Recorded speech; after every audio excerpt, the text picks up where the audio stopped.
ہمیں پروانے تیرے، ہمیں پروانے تیرے، شمع ضیاء بار فلاح، اے ہمالا سے بھی اونچا میرا مینار فلاح۔ والسلام علی اشرف الانبیاء والمرسلین نبینا محمد وعلی آلہ وصحبہ اجمعین، اما بعد، فقد قال اللہ تبارک و تعالی فی القرآن المجید: من المؤمنین رجال صدقوا ما عاہدوا اللہ علیہ فمنہم من قضی نحبہ ومنہم من ینتظر وما بدلوا تبدیلا۔ محترم ذمہ داران جامعہ، مہمانان کرام اور اساتذہ کرام، آج کی یہ نشست عصر حاضر کے مایہ ناز محدث جناب ڈاکٹر محمد ضیاء الرحمن اعظمی صاحب کی سبانح حیات سے متعلق ایک کتاب کی رسم اجرا سے متعلق ہے۔ ڈاکٹر صاحب کا تعلق اسی قصبے سے رہا ہے، اس لیے آپ کا یہ حق ہے کہ آپ کو یاد کیا جائے، آپ کو خراج عقیدت اور خراج تحسین پیش کی جائے۔ مجلس کے آغاز کے لیے سب سے پہلے میں جناب قاری محمد شاکر قاسمی صاحب سے درخواست کرتا ہوں کہ وہ تشریف لائیں اور تلاوت کلام پاک سے مجلس کا آغاز فرمائیں۔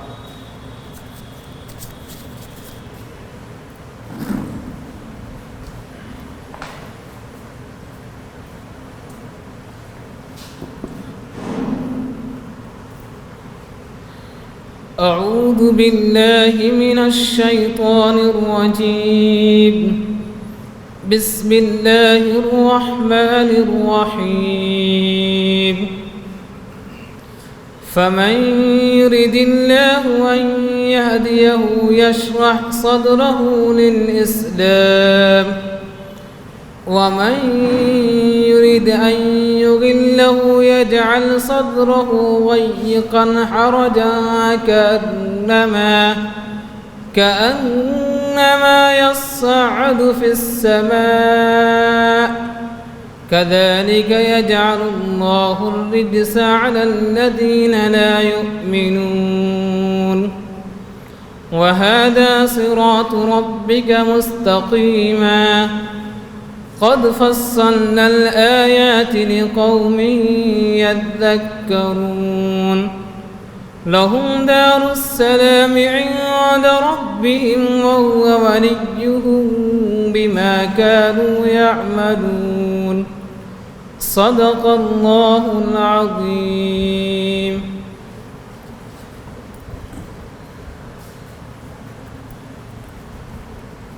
یوں تو ڈاکٹر صاحب ہمارے لیے محتاج تعارف نہیں ہے، لیکن بطور یاد دہانی ڈاکٹر صاحب کا بہت مختصر تعارف آپ لوگوں کے سامنے پیش کر دینا مناسب سمجھتا ہوں۔ آپ کی پیدائش سن 1943 میں بلریا گنج میں یہیں ہوئی۔ 1960 میں آپ نے اسلام قبول کیا، اور اسلام قبول کرنے کا جو واقعہ ہے معروف ہے۔ جناب حکیم محمد ایوب صاحب کے ہاں آپ تشریف لائے تھے، آپ نے انہیں مولانا مودودی رحمۃ اللہ علیہ کی کتاب دین حق کا ہندی ترجمہ ستیہ دھرم مطالعے کے لیے دیا۔ اس کتاب کے مطالعے کے بعد آپ کے اندر اسلام کے مطالعے کا مزید شوق بیدار ہوا۔ مولانا مودودی کی جتنی کتابیں ہندی میں ترجمہ شدہ موجود تھیں ان کا مطالعہ کیا۔ ہندی ترجمہ قرآن مجید بھی پڑھنے کا موقع ملا، اور بالآخر تقریباً 1.5 سال تک مطالعہ کے بعد آپ نے 1960 میں اسلام قبول کیا۔ اسلام قبول کرنے کے بعد مختلف آزمائشوں سے آپ کو گزرنا پڑا اور ہجرت بھی کرنی پڑی، اور پھر آپ کا جو مستقر ٹھہرا وہ جامعہ دارالسلام عمر آباد، وہاں آپ نے اطمینان و سکون کے 6 سال گزارے۔ عالمیت و فضیلت کا 8 سالہ کورس آپ نے 6 سال میں مکمل کر کے 1966 میں جامعہ دارالسلام عمر آباد سے فراغت حاصل کی۔ اس کے بعد آپ مدینہ یونیورسٹی جامعہ اسلامیہ چلے گئے اور وہاں BA کیا۔ 1970 میں وہاں سے فارغ ہوئے۔ وہاں سے فراغت کے بعد آپ نے جامعہ ملک عبدالعزیز مکہ مکرمہ، جو اب جامعہ ام القریٰ کے نام سے جانی جاتی ہے، MA میں وہاں داخلہ لیا۔ 1973 میں آپ نے وہاں سے MA مکمل کیا۔ ایم اے سے فراغت کے بعد آپ رابطہ عالم اسلامی میں ملازمت کرنے لگے اور تعلیمی سلسلہ بھی اپنا جاری رکھا۔ اور جامعہ ازہر مصر سے آپ نے پی ایچ ڈی کی۔ 1977 میں آپ کی پی ایچ ڈی جامعہ ازہر سے مکمل ہوئی۔ 1979 میں آپ جامعہ اسلامیہ میں بطور استاد متعین ہو گئے اور 2001 میں وہاں سے ریٹائر ہوئے۔ آخر میں 2 سال آپ وہاں عمید کلیۃ الحدیث یعنی ڈین فیکلٹی آف حدیث بھی رہے۔ 15 سے زیادہ علمی تصانیف کے آپ مصنف ہیں، جن میں مشہور ترین تصانیف میں ابو ہریرہ فی ضوء مرویاتہ جو آپ کا ایم اے کا مقالہ ہے، اقضیۃ رسول اللہ یہ آپ کے پی ایچ ڈی کا مقالہ ہے، دراسات فی الجرح والتعدیل، معجم مصطلحات الحدیث، دراسات فی الیہودیہ والمسیحیہ و ادیان الہند، المنۃ الکبریٰ یہ علامہ بیہقی کی کتاب السنن الکبریٰ السنن الصغریٰ کی شرح ہے جو 9 جلدوں میں ہے۔ اور ان کے علاوہ سب سے جو مایہ ناز آپ کی کتاب ہے، سب سے آپ کا جو شاہکار کام ہے وہ الجامع الکامل فی الحدیث الصحیح الشامل کا آپ کا کام ہے۔ ریٹائرمنٹ کے بعد آپ پورے انہماک کے ساتھ اس کام میں مصروف ہو گئے تھے، اور یہ کام تھا ساری صحیح حدیثوں کو ایک جگہ جمع کرنے کا۔ مسلسل 15 سال کی محنت کے بعد اس کا پہلا ایڈیشن 2016 میں دارالسلام ریاض سے شائع ہوا۔ 12 جلدوں پہ مشتمل یہ ایڈیشن، آپ نے اسے 20 جلدوں میں تیار کیا تھا، لیکن ناشر نے حروف کو چھوٹا کر کے اور فانٹ بدل کے اس کو 12 جلدوں میں شائع کیا، اور ابھی 1 سال پہلے آپ نے اس کا دوسرا ایڈیشن مکمل کیا۔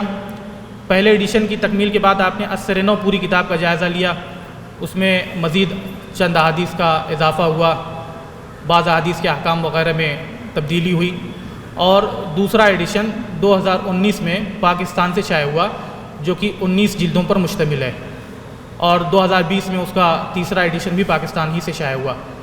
اس طریقے سے یہ آپ کی جو مایہ ناز تصنیف ہے، اس پہ آپ نے تقریباً 20 سال محنت کی، اور 20 سال کی محنت کے بعد آپ کی یہ تصنیف منظر عام پر آئی۔ آپ کا انتقال چند 1-2 ماہ پہلے 30 جولائی جو عرفہ کا دن تھا اس دن آپ کا انتقال ہوا، اور آپ کے پسماندگان میں آپ کے 3 بیٹے اور 1 بیٹی اور اہلیہ سبھی لوگ وہیں مدینہ منورہ میں مقیم ہیں۔ آپ کو معلوم ہوگا کہ رابطے میں ملازمت کے دوران آپ کو سعودی عرب کی شہریت مل گئی تھی، تو اس طرح سارے بچے یہ سعودی عرب کے شہری ہیں اور اس وقت مدینہ منورہ میں ہی مقیم ہیں۔ آپ کی حیات پر متعدد لوگوں نے مضامین لکھے ہیں، چونکہ آپ کا تعلق بہت وسیع تھا، مختلف مکتب فکر کے لوگ آپ سے جڑے ہوئے تھے، اس لیے ہر طرف سے مضامین آئے، اور جناب محمد خالد آدمی صاحب مبارکباد کے مستحق ہیں کہ انہوں نے ان مضامین کو مرتب کر کے آپ کی سوانح پر سب سے پہلی کتاب مرتب کر کے شائع کر دی ہے۔ اس کے علاوہ اور بھی کتابیں لکھی جا رہی ہیں۔ جامعہ دارالسلام عمر آباد سے بھی ایک کتاب جو آپ کی حیات پر ہے وہ پریس میں جا چکی ہے، انشاءاللہ وہ بھی جلدی منظر عام پہ آ جائے گی۔ اس کے علاوہ ایک مرکز دارالہدا کرناٹک میں ہے، وہاں کے منتظمین بھی آپ کی حیات پر اردو، عربی اور انگریزی 3 زبانوں میں مشتمل ایک کتاب مرتب کر رہے ہیں۔ پاکستان سے جہاں سے آپ کی کتاب الجامع الکامل شائع ہوئی، دار ابن بشیر، وہاں کے منتظمین اور وہ بھی ایک کتاب آپ کی حیات پر مرتب کر رہے ہیں۔ تو چونکہ آپ کا تعلق بہت وسیع تھا، متعدد مکتب فکر کے لوگ آپ سے جڑے ہوئے تھے، اس لیے سبھی لوگوں نے آپ کی خراج تحسین پیش کیا۔ اس وقت بہت خوشی کی بات ہے کہ جناب محمد خالد آدمی صاحب کی مرتب کردہ کتاب گنگا سے زمزم تک کا روحانی و علمی سفر ڈاکٹر محمد ضیاء الرحمن اعظمی رحمۃ اللہ علیہ، اس کتاب کا رسمی اجرا ہوگا۔ اب میں درخواست کرتا ہوں محترم صدر مجلس اور مہمانان کرام سے کہ وہ اس کتاب کا اجرا فرمائیں۔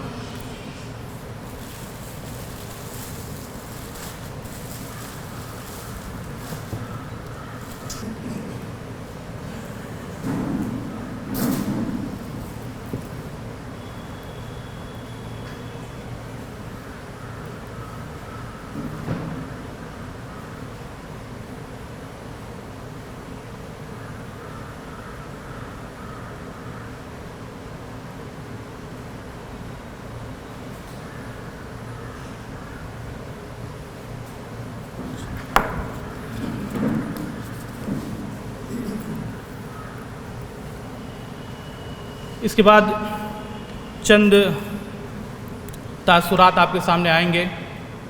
سب سے پہلے میں جناب مولانا محمد طاہر مدنی صاحب سے درخواست کرتا ہوں کہ آپ تشریف لائیں اور ڈاکٹر صاحب کے متعلق اپنے تاثرات پیش فرمائیں۔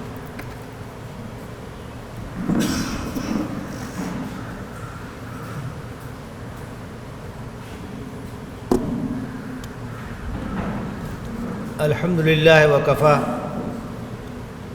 والسلام علی عبادہ الذین اصطفیٰ، اما بعد۔ محترم صدر مجلس، مہمانان گرامی قدر اور اساتذہ کرام، ابھی آپ کے سامنے ایک کتاب کا اجرا ہوا ہے، ڈاکٹر ضیاء الرحمن اعظمی علیہ الرحمہ،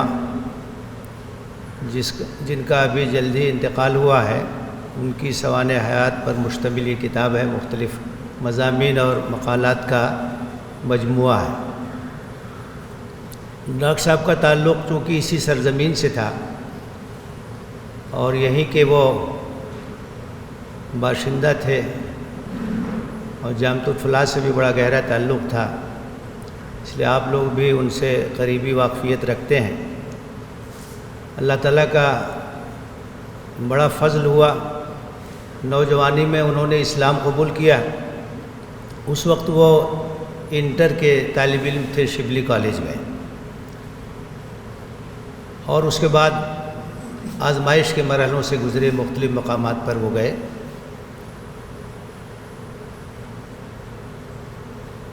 ماسٹر جنید صاحب مرحوم، جو کہ ان کے پڑوسی تھے، خود ڈاکٹر ضیاء الرحمن صاحب نے اس بات کو لکھا ہے، جو حکیم محمد ایوب صاحب علیہ الرحمہ کے اوپر ڈاکٹر صباح الدین کی کتاب ہے تذکرہ حکیم محمد ایوب، اس کے مقدمے میں انہوں نے لکھا ہے کہ 59 کی بات ہے، وہ کالج میں پڑھتے تھے، چھٹیوں میں گاؤں پہ آئے ہوئے تھے، ماسٹر جنید صاحب ان کو لے کے گئے حکیم ایوب صاحب سے ملاقات کرانے کے لیے ان کے دواخانے پر، اور ملاقات ہوئی اور انہوں نے ان کو کتاب دیا، ستیہ دھرم کے نام کی کتاب تھی، مولانا مودودی صاحب کی کتاب دین حق کا ترجمہ۔ تو ان کو جب اس کتاب کو پڑھنے کا موقع ملا تو ان کے دل کی دنیا بالکل بدل گئی، کیونکہ اس سے پہلے انہوں نے کہا کہ میں تو یہ سمجھتا تھا کہ تمام مذاہب ٹھیک ہیں، سب حق پر ہیں۔ عام طور سے ہندو جو لوگ ہیں ان کو اسی طرح سے بتایا جاتا ہے کہ سب ٹھیک ہے، کوئی بات نہیں ہے، لیکن اس کتاب میں یہ کہا گیا تھا کہ اسلام کے علاوہ سب باطل ہے، ان الدین عند اللہ الاسلام، اسلام ہی حق ہے، باقی سب باطل۔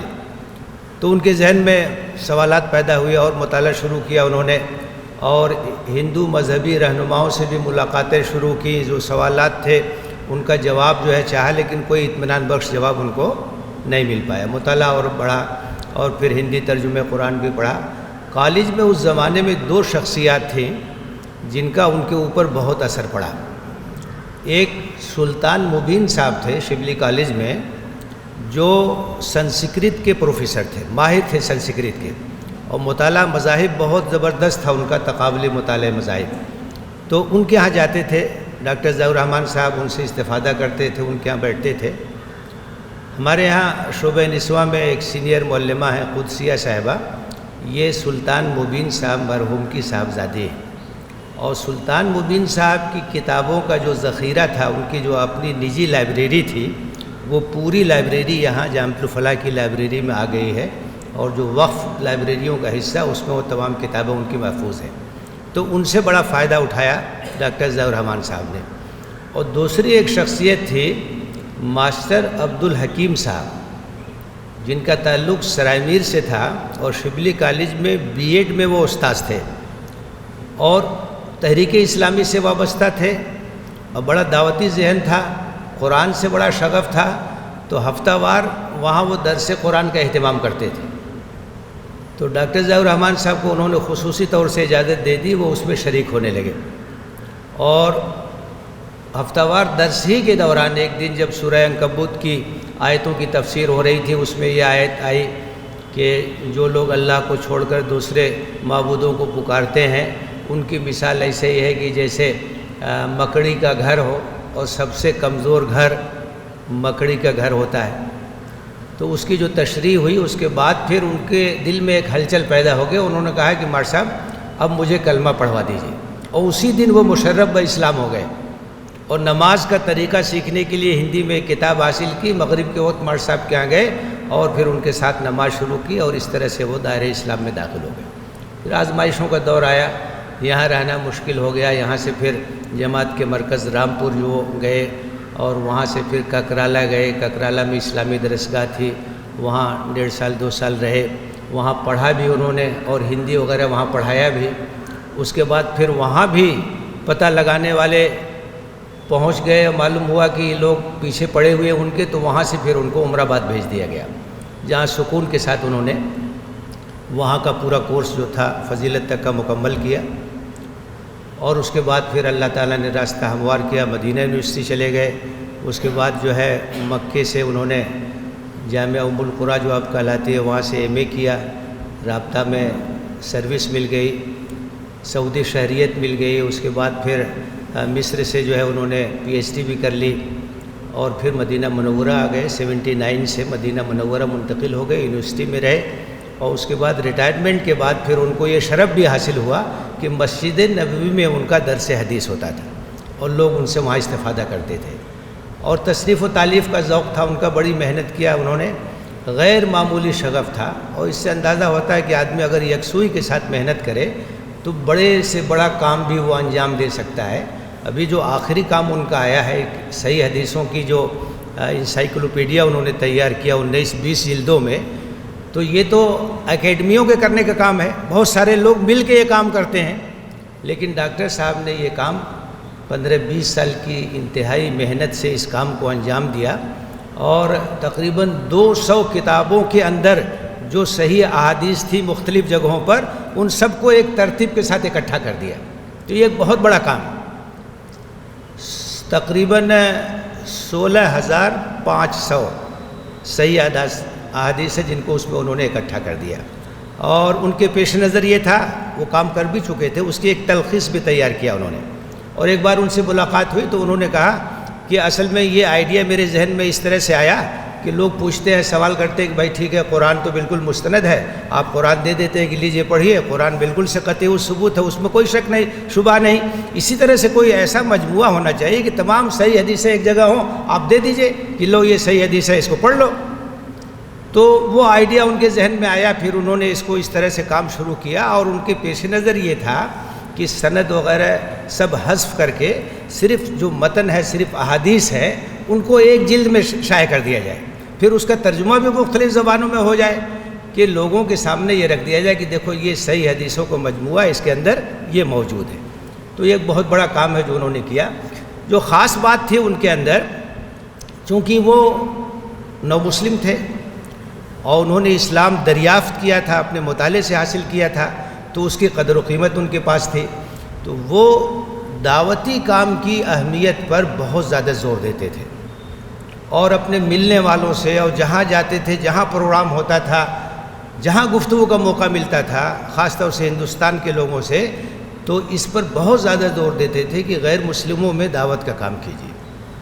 یہ ہمارا فرض منصبی بھی ہے اور ہندوستان میں ہمارے مسائل کا حل بھی یہ ہے کہ ہم دعوتی کام کریں, اسلام کا تعارف کرائیں, جو غلط فہمیاں ہیں ان کا ازالہ کریں.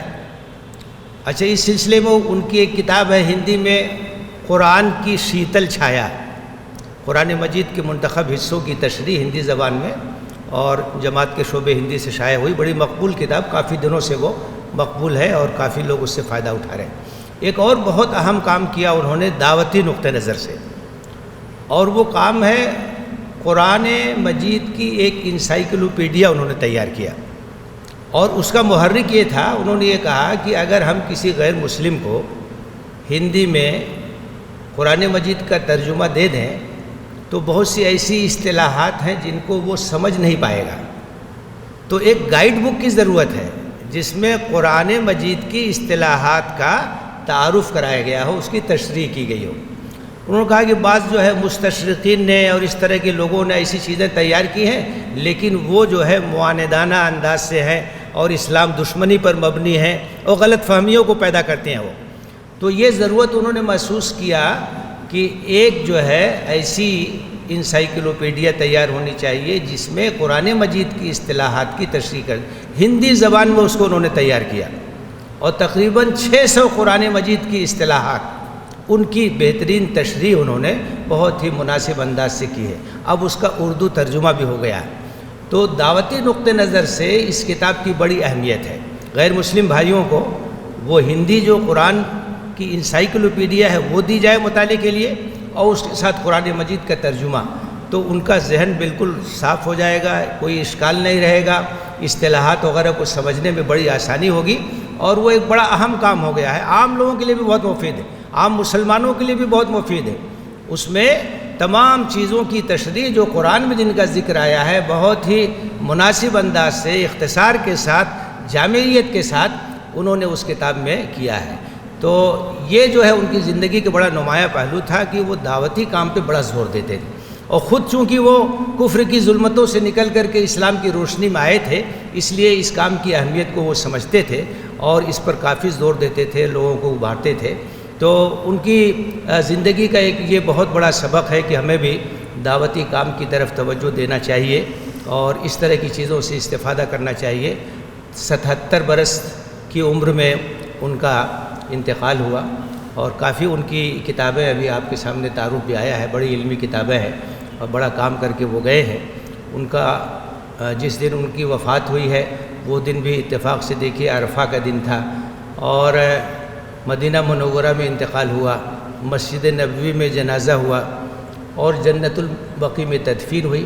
تو یہ سب چیزیں بہت ہی سعادت کی ہیں، اور انہوں نے میرا خیال ہے کہ آخر میں اپنی وہ کتاب بھی مرتب کر رہے تھے جس میں اسلام قبول کرنے کی سرگزشت ہے، گنگا سے زمزم تک۔ یہ بہت پہلے ایک مضمون کی شکل میں مختصر چیز آئی تھی، اب اس پر وہ کچھ مفصل کام کر رہے تھے۔ ہو سکتا ہے وہ کام مکمل ہو گیا ہو تو وہ بھی چھپ کے آ جائے گا۔ ان کے انٹرویو وغیرہ بھی اس سلسلے میں آئے ہیں۔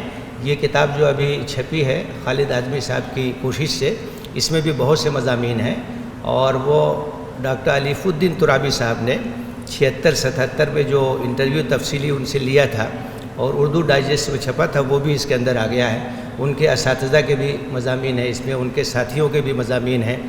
جناب نسیم غازی صاحب سے بڑے تعلقات تھے، ان کا بھی مضمون اس کے اندر شامل ہے، مولانا عمری صاحب کا بھی مضمون ہے۔ تو یہ ایک بڑا قیمتی تحفہ ہے جو ڈاکٹر صاحب کی زندگی کے مختلف پہلوؤں پہ روشنی ڈالتا ہے، اور ان کے کارناموں کو سمجھنے میں اس کتاب سے مدد ملے گی۔ قابل مبارکباد ہے خالد اعظمی صاحب کہ ڈاکٹر صاحب کی وفات کے بعد سب سے پہلا اس طرح کا کام جو ان کی زندگی اور خدمات سے متعلق ہے ان کی کوششوں سے منظر عام پر آیا۔ اللہ تعالیٰ اسے نفع بخش بنائے، آمین۔ وآخر دعوانا ان الحمدللہ رب العالمین۔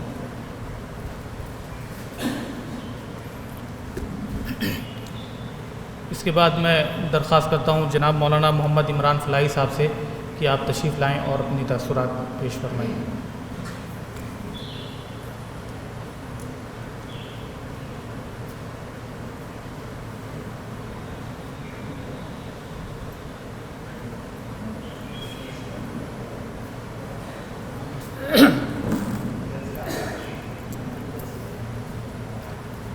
الحمدللہ رب العالمین والصلاة والسلام علی رسول الکریم، اما بعد۔ محترم ذمہ داران جامعہ اور اساتذہ کرام، ڈاکٹر ضیاء الرحمن صاحب کی کتاب کا اجرا ہوا، بڑی خوشی کی بات ہے۔ ڈاکٹر صاحب میرے استاد رہے ہیں چند ہی دن کے صحیح۔ جامعہ اسلامیہ کی طرف سے دورہ تجربیہ جو پہلا بنارس میں منعقد ہوا، جو جامعۃ الفلاح سے جو چند لڑکوں یا اساتذہ پر مشتمل تھا، ناچیز کو بھی اس میں موقع جانے کا ملا، اور ڈاکٹر ضیاء الرحمن صاحب سے بھرپور استفادہ کا موقع ملا، اور حدیث شریف باقاعدہ کی تعلیم انہوں نے دی۔ مجھے کو جو ہے خدا کا شکر ہے کہ کئی بار جو ہے مدینہ منورہ جانا ہوا، 10-12 مرتبہ جانا ہوا، کبھی مدرسے کے لیے، کبھی اپنے حج کے لیے۔ تو اس موقع پر جب بھی میں گیا تو ان کو جب پتہ چلتا تو وہ جو ہے یا تو خود گاڑی بھیجتے یا اپنے شاگردوں سے کہتے کہ بھائی کسی شاگرد سے ان کو لے کے آؤ، کیونکہ ان کے شاگردوں کے ذریعے پتہ چل جاتا کہ میں وہاں پہنچ گیا ہوں، تو اس کا ضرور اہتمام کرتے اور دعوت ضرور کرتے۔ میری ساتھ نہیں بلکہ بلریا گنج کے جو لوگ جاتے تھے حج کرنے، ان کے ساتھ بھی وہ یہی معاملہ کرتے تھے۔ عام طور سے ایسا ہوتا ہے کہ آدمی جب بڑے عہدوں پہ ہو جاتا ہے یا اونچے مرتبے پہ ہو جاتا ہے تو نیچے دوسرے لوگوں کو بھول جاتا ہے، لیکن ان کے اندر ایسی خوبی تھی کہ وہ بھولے نہیں تھے۔ بلریا گنج کا نام سنتے ہی وہ بے چین ہو جاتے تھے۔ کبھی کبھی جناب اسد صاحب بیٹھے ہوئے ہیں، یہ وہاں رہتے تھے، ان کے ذریعے ان کو پتہ چل جاتا تھا، انہی سے کہتے کہ بھائی لوا کے آؤ، اور کبھی اپنے دوسرے شاگردوں سے کہتے۔ جب بھی ان کے گھر جانا ہوا تو لڑکوں کا ازدحام رہتا تھا، جو منتہی طلبہ ہوتے تھے ان سے سیکھنے کے لیے، ان سے کچھ استفادے کے لیے ان کے دائیں بائیں آگے پیچھے ضرور مل کے گھر پہ ملتے تھے۔ اور جس کتاب کا ذکر، جو اہم کتاب تمام احادیثوں کو صحیح حدیثوں کو اجزا کیا، تو میں گیا تو ایک ایک جلد اٹھا کر مولانا دکھاتے تھے کہ دیکھیے مولانا یہ کہ میں نے ترتیب دیا ہے، اٹھاتے تھے، کھولتے تھے، دکھاتے تھے، رکھتے جاتے تھے، حتیٰ کہ پوری جب احادیث دکھا لیا، کہا میں نے چھپنے کے لیے دے دیا ہے، وہ کہنے کہ نظر ثانی کر لیجئے۔ میں نے کہہ دیا اب نظر ثانی کا موقع نہیں ہے، نظر ثانی نہیں کریں گے، اسی کو چھاپ دو۔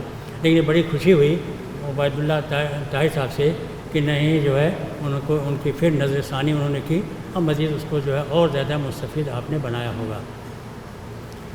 تو یہ کتابوں میں دکھانے کے بعد انہوں نے کہا، جب بیٹھے آپس میں پھر گفتگو ہونے لگی، کہ اب مجھ کو معلوم ہوا کہ اللہ تعالیٰ نے مجھے اسلام کی دولت سے اسی کام کے لیے مالا مال کیا تھا، یعنی اسی کام کے لیے اللہ تعالیٰ نے مجھے اسلام کی دولت سے مالا مال کیا تھا کہ میں اس کام کو کروں۔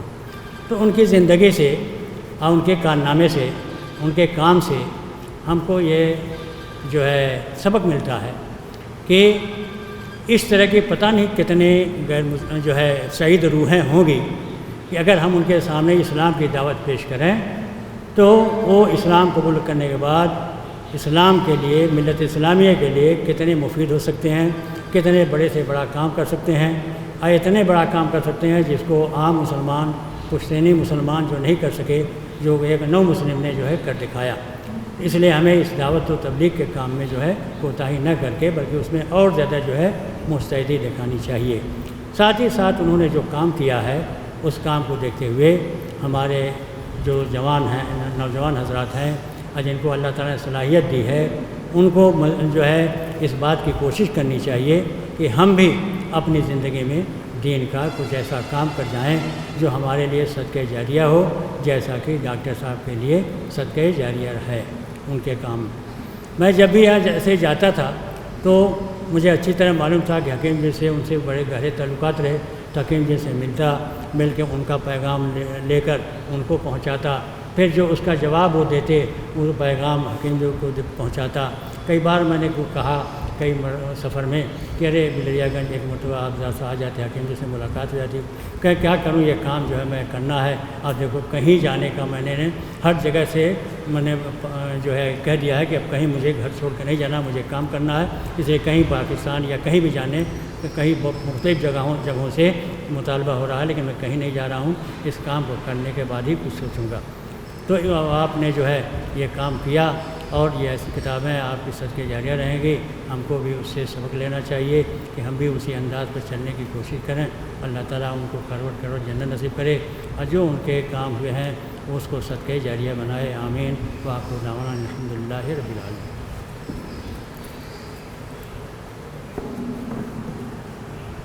اس کے بعد میں درخواست کرتا ہوں جناب منشی محمد انور صاحب سے کہ آپ اپنے تاثرات پیش فرمائیں۔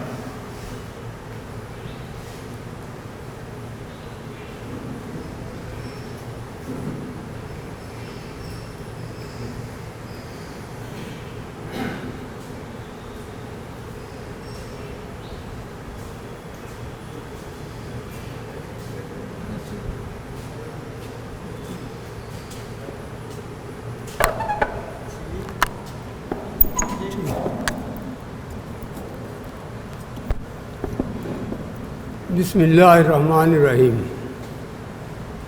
محترم حاضرین کرام،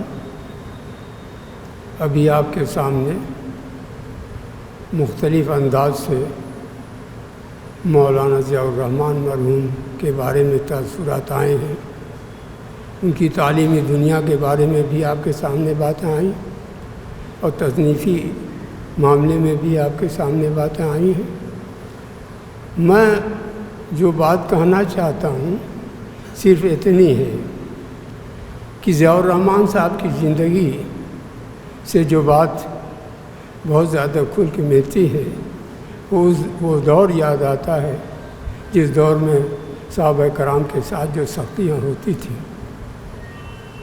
انہوں نے سختیاں برداشت کی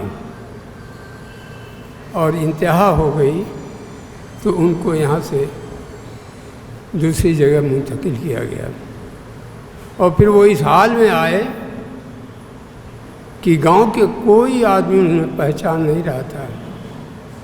میں ہی ان کو لینے گیا تھا، وہ آئے، میں ان کے ساتھ پورے گاؤں کا گشت کیا، پورے گاؤں گھومتا رہا، لیکن کوئی ان کو پہچان نہیں سکا کہ یہ وہی بانکے رام ہیں جن کا آج نام مولانا ضیاء الرحمن صاحب ہے۔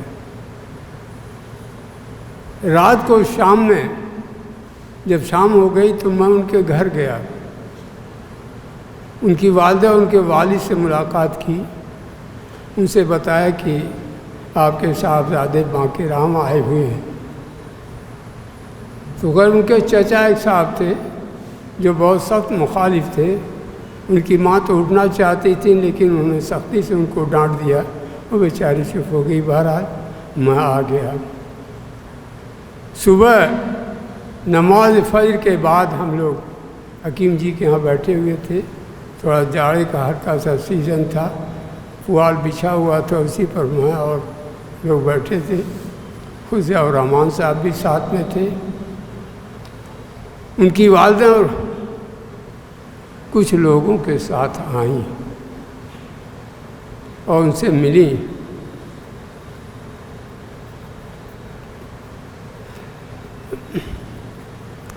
جس طرح وہ اپنی کیفیت کا اظہار کر رہی تھی،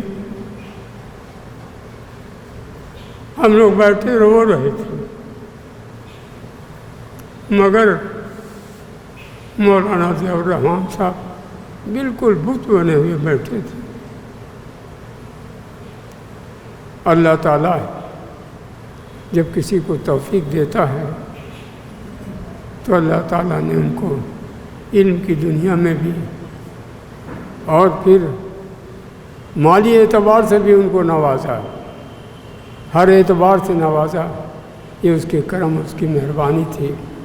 لیکن انہوں نے اسلام کی راہ میں آنے میں جو سختیاں برداشت کی، جو لوگوں سے مقابلہ کیا، بڑے بڑے سورما لوگ آئے، سادھو لوگ آئے، ان کو بتایا کہ بھئی یہ مسلمان تم ہو رہے ہو، یہی مسلمان، یہ مسلمان۔ انہوں نے کہا کہ نہیں، میں تو اسلام میں نے قبول کیا ہے، اسلام کے بارے میں اگر کوئی شکایت ہو تو بتائیے تو میں سوچ سکتا ہوں۔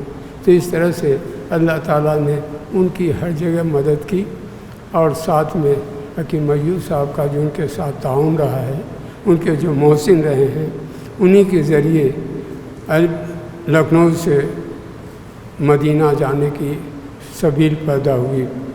اللہ تعالیٰ مرحوم کو کروٹ کروٹ جنت دے، اور ہم لوگوں کو توفیق عطا فرمائے کہ بقول ان کے کہ دعوت کا کام غیر مسلموں میں ہونا چاہیے، ہم لوگوں کو کام کرنے کی توفیق عطا فرمائے۔ آمین۔ وآخر دعوانا الحمدللہ رب العالمین۔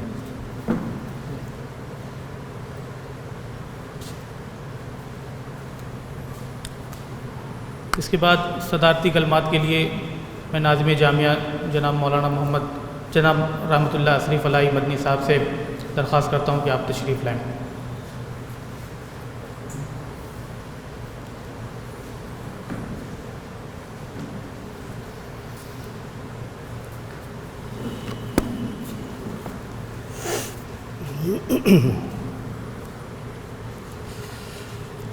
نحمده ونصلي على رسوله الكريم وعلى آله وأصحابه أجمعين برحمتك يا أرحم الراحمين۔ أعوذ بالله من الشيطان الرجيم، بسم الله الرحمن الرحيم۔ فقد قال اللہ تعالیٰ فی القرآن الکریم اليوم اکملت لکم دینکم واتممت علیکم نعمتی ورضیت لکم الاسلام دینا۔ ابھی جس شخصیت کا ذکر ہو رہا ہے اور جس میں ہم اور آپ ابھی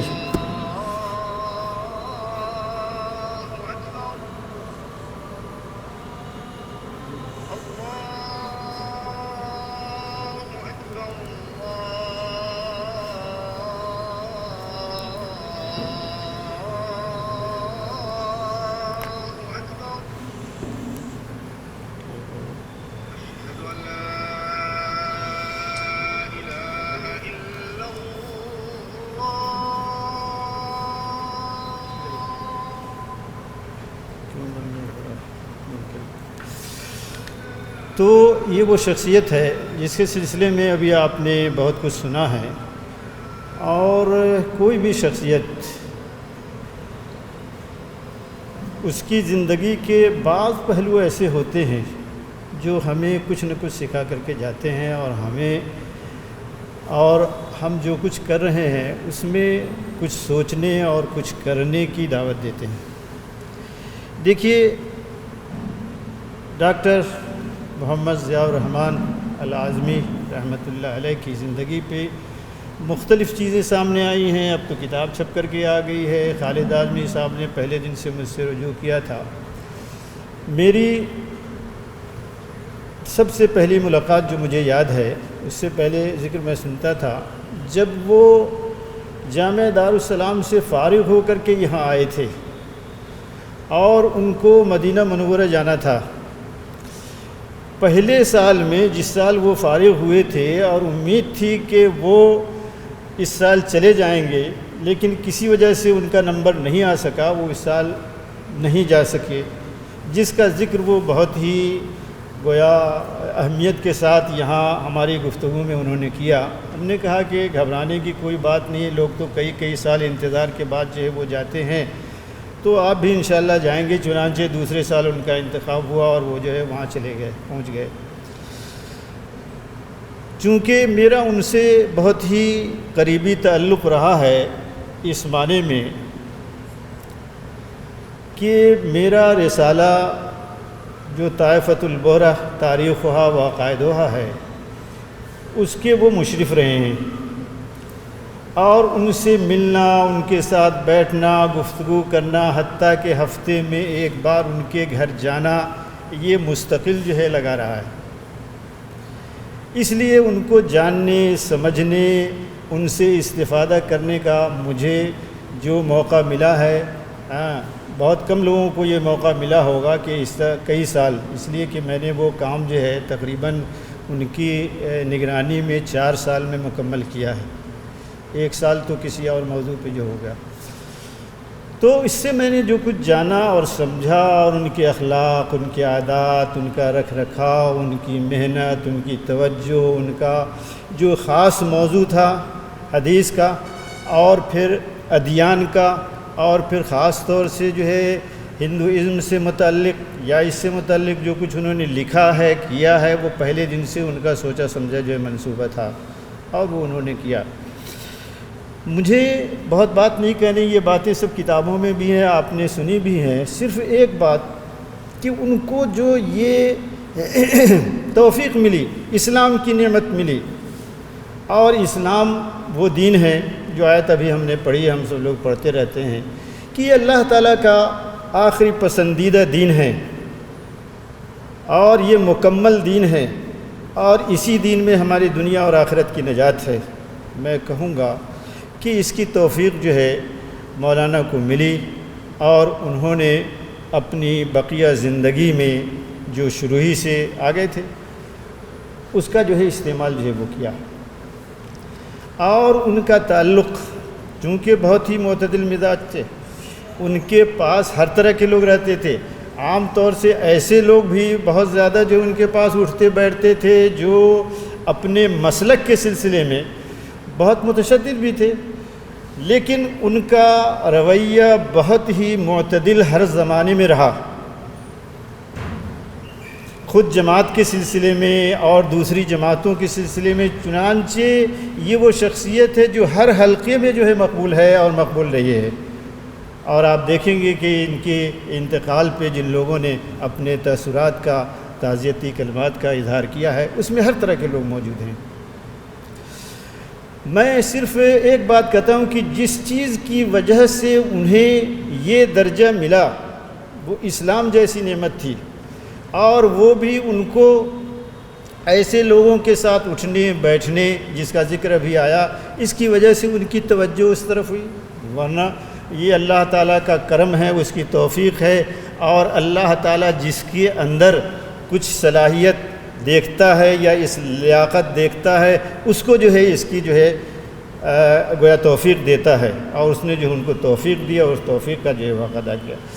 ہم آپ جو ہندوستان میں ہیں، میں بس یہ آخری بات کہہ کر کے بات ختم کروں گا کہ ہم اور آپ جو یہاں ہیں اور جس گویا دعوت کے نتیجے میں ان کو اسلام جیسی نعمت ملی، ہم اور آپ جس ماحول میں ہیں، جس وطن یا جس سرزمین پہ ہیں، اس میں ہمارا اور آپ کا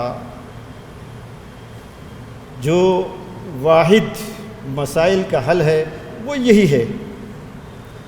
دیکھیے یہاں ہم اور آپ اقلیت میں ہیں، ہے معلوم، لیکن اقلیت سے اکثریت کو کیا ڈر ہے، کیا خوف ہے؟ اکثریت جو ہے اقلیت سے ڈرے اور اس کے خلاف محاذ قائم کرے، یقیناً اس کے پیچھے کوئی چیز ہے۔ یہ غور کی چیز ہے کہ ہمارے اندر وہ کیا خوبی ہے، کیا خصوصیت ہے، کیا بات ہے دین اسلام میں، مسلمان اس گئی گزری حالت میں بھی ان کی نگاہ میں کیوں کھٹکتے ہیں؟ اس لیے کہ ان کے سامنے آنے، ان کا مقابلہ کرنے، ان کو درست کرنے، ان کو جو ہے صحیح راستے پہ لانے اور ان کو غلط راستے سے ہٹانے کے مقابلے میں اگر کوئی کھڑا رہ سکتا ہے تو وہ مسلمان ہیں۔ اور ابھی بات آئی ہے وہ کہ بھائی مسلمان نہیں تو کہیے اسلام ہے، اس لیے کہ مسلمان جیسے ہم لوگ ہیں وہ ہمیں اور آپ کو معلوم ہے، لیکن اسلام اسلام ہے۔ ایک بات ابھی منشی نے ذکر کی ہے، آپ دیکھیے یہ بہت ہی اہم بات ہے، بنیادی۔ کیا ایسا نہیں ہو سکتا کہ ہم اور آپ صرف ایک بات ان کی لے لیں کہ متعین طور سے، غیر متعین طور سے دنیا میں کوئی کام نہیں ہوتا ہے، یا بس ایسے ہی ہوتا ہے سرسری سطحی قسم کا۔ متعین طور سے اگر ہم اور آپ جو یہاں بیٹھے ہیں، یہ بات میں اس سے پہلے بھی کہہ چکا ہوں، اگر متعین طور سے ہم یہ دیکھ لیں یا یہ طے کر لیں کہ ہمیں ایک آدمی تک اسلام کی دعوت پہنچانی ہے، ایک 2 4 10 20 کی بات میں نہیں کر رہا ہوں، ایک آدمی، لیکن متعین طور سے کہ بھئی ان تک اسلام کی دعوت ہمیں پہنچانی ہے، اگر یہ ہم طے کر لیں تو یہی ہمارے تمام مسائل کا حل بھی ہے۔ اور جب ہم کوشش کریں گے، اتنے لوگ مل کر کے کوشش کریں گے تو اللہ تعالیٰ یقیناً ہم میں سے بہتوں کو یا کچھ ہی کو صحیح یہ توفیق دے گا کہ ان کی محنتوں سے یا تو ان کی غلط فہمی دور ہوگی، اعتدال پہ آئیں گے، یا پورے طور سے اسلام میں جو ہے وہ داخل ہو جائیں گے۔ اس بات کی کوشش کرنی چاہیے کہ متعین طور سے ہم کچھ لوگوں کو اسلام کی صحیح دعوت پہنچائیں اور ان کی غلط فہمی دور کریں۔ اگر ہمیں یہاں رہنا ہے اور رہنا ہے تو بہرحال یہ کام جو ہے کرنا ہوگا، اور یہ کام